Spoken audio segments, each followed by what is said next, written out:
చారిత్రాత్మకంగా రాయలసీమ ప్రాంతానిది ఓ ప్రత్యేకమైన నేపథ్యం. పూర్వపు 4 జిల్లాల సమూహమైన సీమలో ఫ్యాక్షన్ మూలాలు మాత్రం ఒకే రకంగా ఉంటాయి. ఊరైనా వాడైనా నాయకులు 2 వర్గాలుగా ఉండటం ఇక్కడ అత్యంత సహజం. వారికి అండగా 2 గుంపులుగా ఉండే అనుచరులు ఉంటారు. రాజకీయాల్లోనూ ఆధిపత్య పోరులను ముందుండి కాలు దువ్వేది మాత్రం ప్రైవేట్ సైన్యమే. బాంబులు, వేట కొడవళ్లు చేత పట్టేది కూడా వీళ్లే. అలా ప్రాణాలకు తెగించి పోరాటాలు చేసే క్రమంలో కాళ్లు పోవచ్చు, కళ్ళు పోవచ్చు, చేతులు తెగిపోవచ్చు. అలాంటి దుస్సంఘటనకు సాక్షిభూతమే ఈ కథనం. అది 1980-1990 మధ్యకాలం. ఫ్యాక్షన్ పగలతో రగిలిపోతున్న ప్రొద్దుటూరులో చీమ చిటుక్కుమన్న అలజడే. 2 నేతల మధ్య సాగిన ఆధిపత్య పోర్లో ఎన్నెన్నో సంఘటనలు. ఇక్కడ కనిపించే వ్యక్తి పేరు షేక్ బాషా అలియాస్ కుంటి బాషా.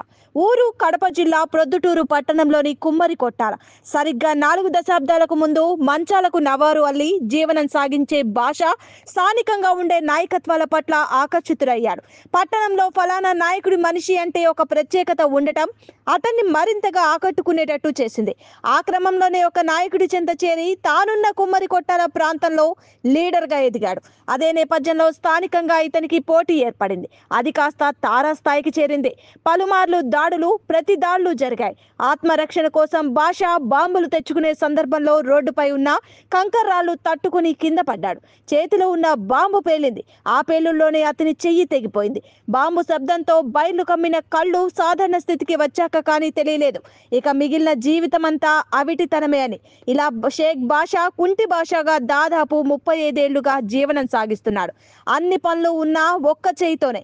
మంచాలు అల్లుకొని జీవనం సాగించే బాషాకు పనులు దొరకలేదు. బేల్దారి కూలీ పనులు చేసుకుని ప్రస్తుతం జీవనం సాగిస్తున్నాడు. చాలా కాలంగా ప్రొద్దుటూరులో పగలు ప్రతీకారాలు లేవు, కానీ అప్పట్లో అవి మిగిల్చిన బాషా లాంటి ఆనవాళ్లు మాత్రం ఉన్నాయి.